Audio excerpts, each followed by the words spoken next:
तुमच्या आमचे सर्व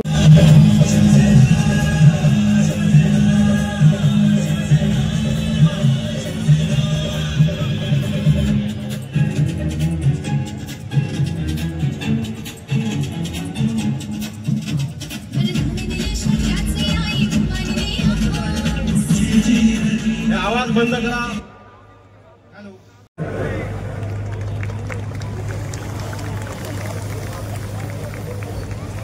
या ठिकाणी लाडके नेते उदयजी सामंत साहेब या ठिकाणी उपस्थित आले, त्यांचा सत्कार राहिलाय। मी आदरणीय बापूंना विनंती करतो की सामंत साहेबांचा त्या ठिकाणी सत्कार करावा। जन्म झालेला आणि उपशाहीच्या पोटी जन्म घेतलेला विजय शिवतारे मंत्री झाला, वंदनीय बाळासाहेब ठाकरे।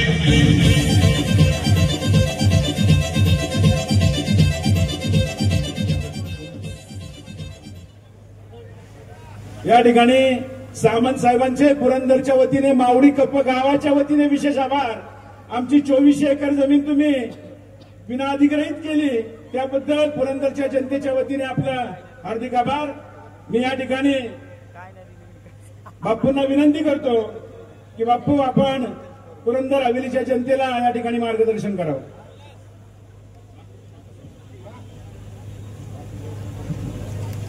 संपूर्ण महाराष्ट्राचा आराध्य दैवत शिवछत्रपती शिवाजी महाराज ज्यांच्या परिसर वर्षामुळे पुरंदरच्या दुष्काळी भागात आणि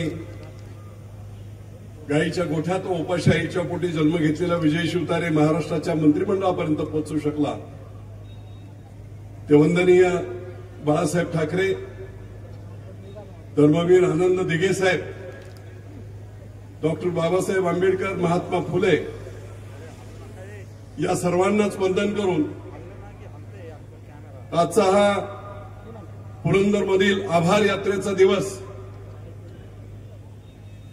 आपल्या सर्वांना आठवत असेल की जेव्हा मुख्यमंत्री महोदय भाई इथे आले होते त्यावेळेस त्यांनी सांगितलं होतं की पुरंदरचा किल्ला शत्रूच्या हाती पडू देऊ नका, आणि हा विजय मिळवल्यानंतर, पुरंदरवर भगवा फडकवल्यानंतर आपल्या सर्वांचा आभार मानण्यासाठी आणि आपल्या भेटण्यासाठी मी येईल। शब्दाचा पक्का असणारा माणूस आज आपल्या दिलेल्या शब्दापर्यंत आपल्या सर्वांशी संवाद करण्यासाठी इथे आलेले। या कार्यक्रमाला उपस्थित भाई, राज्याचे उद्योगमंत्री उदय सामंत साहेब, राज्याचे आमचे आणखी एक मंत्री आणि मित्र भरतशेठ गोगावले, खासदार भारणे साहेब, उपस्थित सर्व जिल्हा प्रमुख, तालुका प्रमुख, सर्वांची नावं घेतली तर वेळ होईल, कारण भाईंना पुढे जायचंय लवकर। लाडक्या बहिणी इतक्या फेटे घालून शेवटपर्यंत बसलेल्या आहेत। मी एकच तुम्हाला सांगतो, जर हा तुमचा लाडका भाऊ मुख्यमंत्री झाला नसता तर हे भाग्य आणि स्वाभिमानाचे दर महिन्याचे 1500 रुपये देण्याचं, म्हणजेच वर्षाला 45,000 कोटी देण्याचं धाडस दुसरा कोणताही माणूस दाखवू शकला नसता। त्याचं कारण हे आहे की सोन्याचा चमचा तोंडा घेऊन आलेले नाहीत। तुमच्या आमच्यासारखेच सातारा जिल्ह्यातील कोयनेच्या धरणामध्ये बाधित झालेल्या गावाचे एक कुटुंब मुंबईत जाते, ठाण्याला जाते आणि चरितार्थ चालवत, रिक्षा चालवत पुढे एक शाखा प्रमुख आणि राज्याच्या मुख्यमंत्री पदापर्यंत मजल मारणारे हे कर्तृत्ववान व्यक्तिमत्व हे तुमच्या आमच्यातलं आहे। आणि म्हणून त्या संवेदना असल्यामुळे कितीही विरोधकांनी टीका केली, टॅक्स पेअरचे पैसे जातील, अमुक होईल, तमुक होईल, पण मुख्यमंत्री महोदय त्यावेळेस एकदम ठाम होते आणि त्याचे परिणाम सर्व महाराष्ट्रभर दिसले। स्वाभिमानाने जगण्यासाठी 1500 रुपये ही रक्कम छोटी वाटते, पण त्याचा उपयोग किती होतो याची 2च उदाहरणं भाई मी तुम्हाला सांगतो। माळशिरस करून माझ्या इथे एक गाव आहे, मोठं गाव आहे, 6,500 आणि गायकवाड वस्ती नावाची एक वस्ती आहे. तिथे 3 वर्षापूर्वी एक अपघात झाला होता आणि घरातला कर्ता माणूस गायकवाड त्यांचं निधन झालं आणि 6 दिवसात त्यांच्या 22 वर्षाच्या मुलीचं देखील निधन झालं. मी त्यांना भेटायला गेलो. त्यावेळेस त्या माऊलीने त्या 47 वर्षीय व्यक्तीच्या गायकवाडांच्या आईने सांगितलं ते खूप भयानक होतं. तेवढे बापू, हा माझा मुलगा 15 दिवसाचा तान्हा असताना माझा नवरा वारला. 1.5 एकर जमीन आणि त्या जमिनीमध्ये मेहनत करत मी संसार उभा केला, याचं लग्न केलं. संसार चांगला असताना दृष्ट लागली. मी काही दिवसानंतर लाडक्या बहिणींचे जेव्हा पैसे मिळायला लागले त्यावेळेस फिरत परत त्या गावामध्ये गेलो. त्यावेळेस तिने सांगितलं होतं की मी धडधकट होते म्हणून मी माझा संसार करू शकतो. पण लाडक्या बहिणींचे पैसे मिळायला लागल्यानंतर फिरत फिरत मी त्या गावात गेल्यानंतर पुन्हा गायकवाडांच्या घरी गेलो आणि मी असं थोडस विचारलं, काय लाडक्या बहिणींनो, कसं आहे, पैसे वगैरे येतात की नाही. मला पाहिल्याबरोबर त्या गायकवाड सिनियर आणि त्यांची विधवा सून दोघेही समोर आल्या आणि त्या वयस्कर गायकवाड महिलेच्या डोळ्यातून अश्रू होते. मी म्हटलं, माझं काय चुकलं की काय, डोळ्यात अश्रू का. त्यांनी जे उत्तर दिलं ते म्हणे, बापू 2 वर्षापूर्वी आला त्यावेळेस मी सांगितलं होतं की माझ्यावर संकट आलं, नवरा गेला, परंतु 1.5 एकर शेतीमध्ये एक शेती कसत मी संसार उभा केला, याचं लग्न केलं, सर्व संसार केला. आज माझं वय झालंय, मला बीपी आणि शुगरचा त्रास आहे, माझ्या मुलीला स्पायनल कोडचा त्रास आहे. आम्ही दोघेही शेती करू शकत नाही. हे जे 1500 रुपये मुख्यमंत्र्यांनी दिले आहेत त्या 1500 रुपयामध्ये दर महिन्याला आमचं डायबिटीस, प्रेशर आणि या सगळ्या औषधांचा बंदोबस्त आमचा त्याच्यातून झालाय. मी फुरसुंगीमध्ये एका ठिकाणी गेलो होतो. मोठा टोलेजन 2 कोटीचा बंगला होता. कर्तबगार महिला होती आणि तिने मला सांगितलं की बापू, मी स्वतःच्या शेतीवर हा सगळा बंगला उभा केलाय, मी संपूर्ण हे उभं केलंय. दर वर्षाला मला 50-50 लाख रुपये कांद्याचे होतात.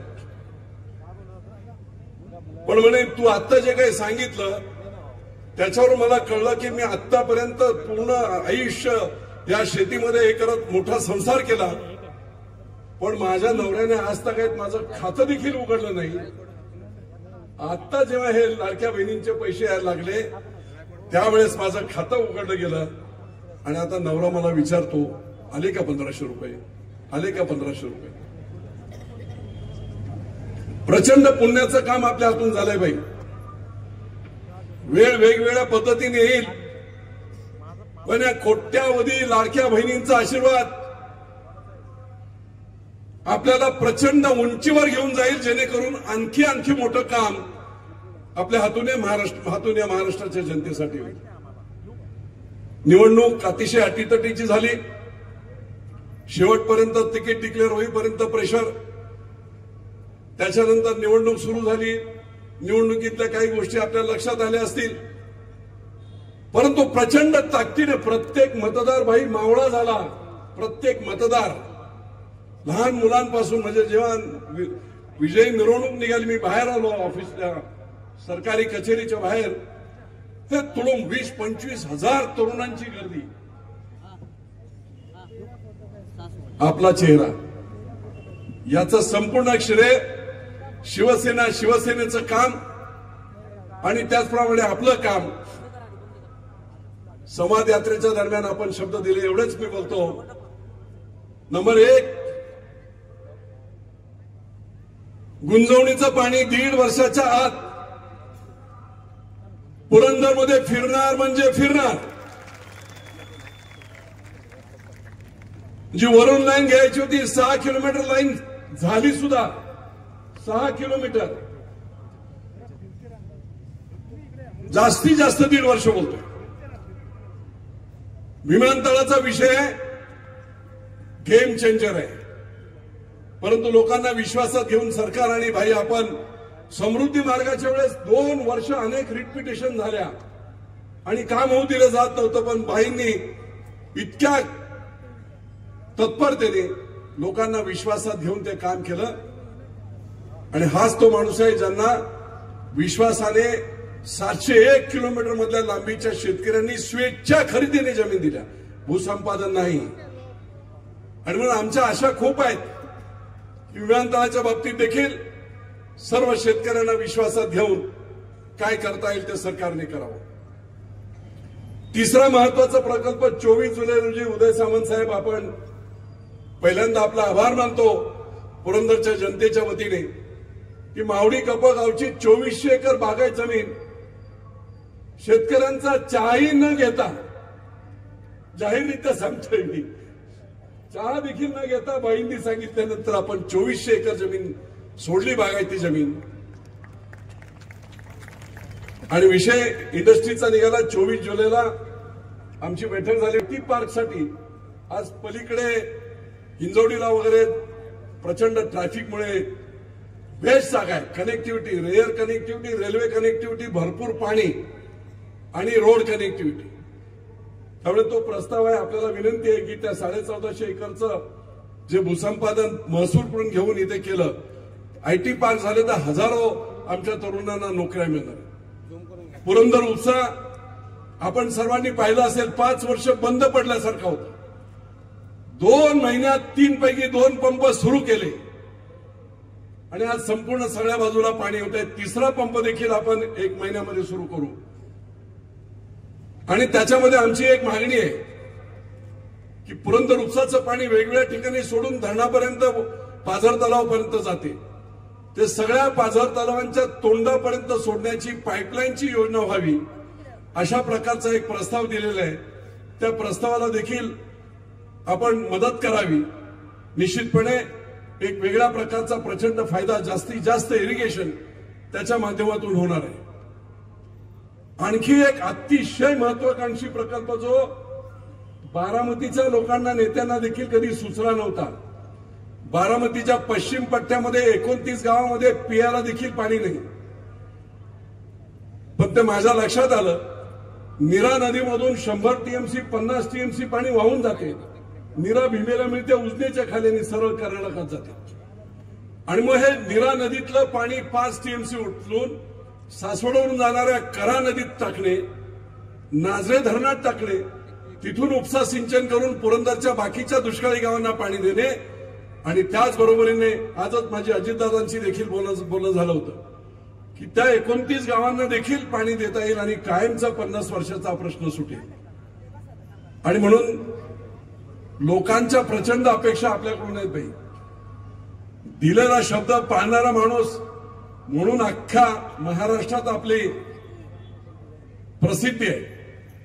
आणि मग निश्चितपणे एवढं मोठं प्रचंड मताधिक्य देऊन लोकांनी जिंकवलंय ते एवढ्यासाठी की पुढच्या 5 वर्षामध्ये हे 3-4 प्रकल्प, आयटी पार्क, विमानतळ, बदल यात पुरंदरचा होणार आहे. मी विधानसभेत बोललो होतो, मी दुष्काळात जन्म घेतलाय पण दुष्काळात मरणार नाही. आज ते स्वप्न जवळजवळ साकार होत आलंय.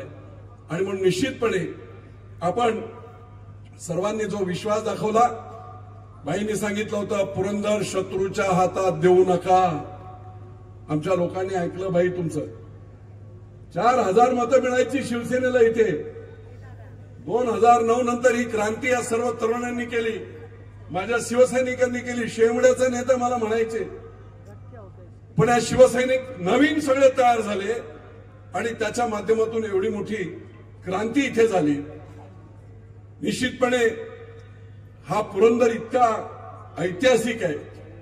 या कड्या खपऱ्यांमधून जय भवानी जय शिवाजीच्या घोषणा 400 वर्षापासून नाही, परंतु 2008 पासून त्या माझ्या माध्यमातून सुरू झाल्या आणि त्याचा परिणाम आज संपूर्ण दिसतोय. 2019ला अपघाताने गोष्ट झाली, पण आता कितीही प्रयत्न झाले तरी निश्चितपणे लोकांनी प्रचंडपणे मतदान केलं.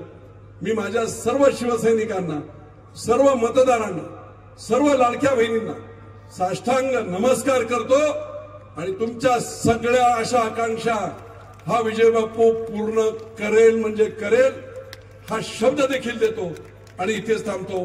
जय हिंद, जय महाराष्ट्र.